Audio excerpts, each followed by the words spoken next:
John Ott's daughter, Olivia, knows she lost someone she loved.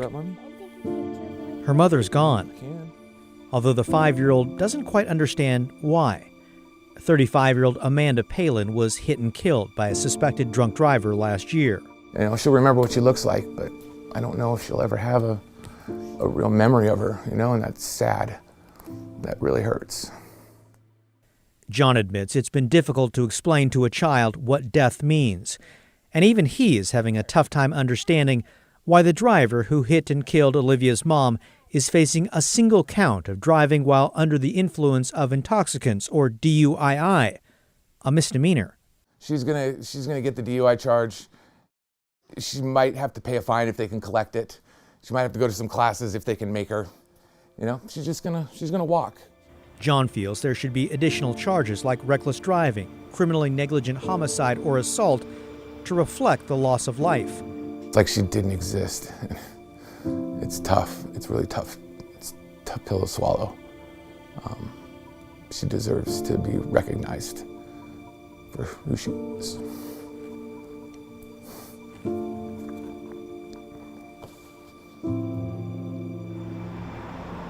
The crash happened on July 7th of last year around 10 at night at this intersection of Northeast Commercial and Division Street in Salem. According to police reports provided by the victim's family, the driver told investigators the light was red and she stopped. When it turned green, she did not see anyone. She drove through the intersection, then saw her windshield smash and heard a loud noise.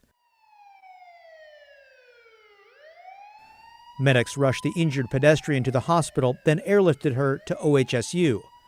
Amanda Palin died nearly a week later.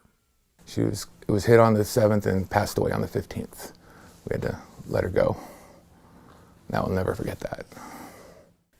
The state crime lab determined nearly 2 hours after the crash, the driver had a blood alcohol level of 0.16, more than double the legal limit in Oregon. Police found an empty bottle of Smirnoff vodka in the car, along with boxed wine bottles, according to police reports. Blood tests showed the driver also had methamphetamine and marijuana in her system. I just couldn't believe that this was happening, and I was fine. I wasn't, messed up or anything. In the days and weeks following the crash, the driver, Kimberly Gabriel, posted videos on TikTok where she described the hardship this crash caused her, never mind the victim. But, I've been in limbo this entire time, trying to process all this stuff. It's been a mess. And Gabriel railed against her employer. I was on contract with FEMA, Federal Emergency Management.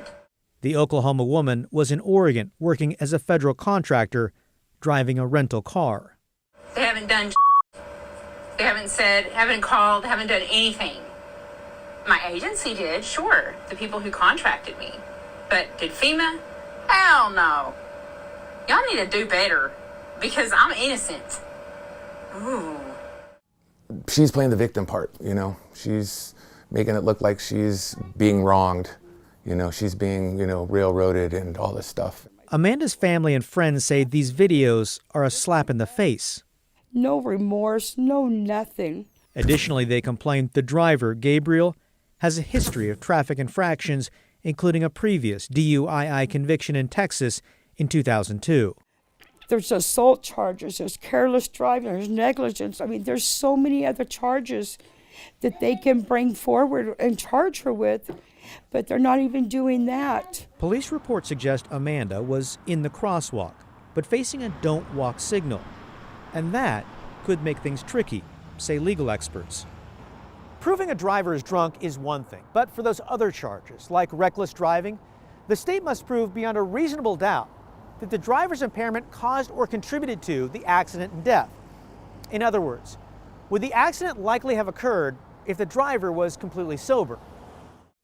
On top of that, witnesses provided conflicting reports that Amanda, the victim, may have been drinking, and she was talking about suicide moments before the crash, a notion her friends vehemently deny. Amanda didn't have no death wish. The last time I seen Amanda, she was full of life. She was so happy. You would never nothing like that.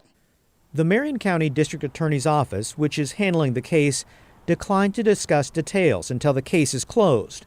As this is an open criminal prosecution, we are unable to provide any information. Amanda's family and friends say they, too, haven't gotten a clear explanation why this tragedy that robbed a young girl of her mother resulted in a simple misdemeanor charge of DUII. It's just not fair. It's not fair to Amanda. It's not fair to her daughter. Kyle Aboshi, KGW News.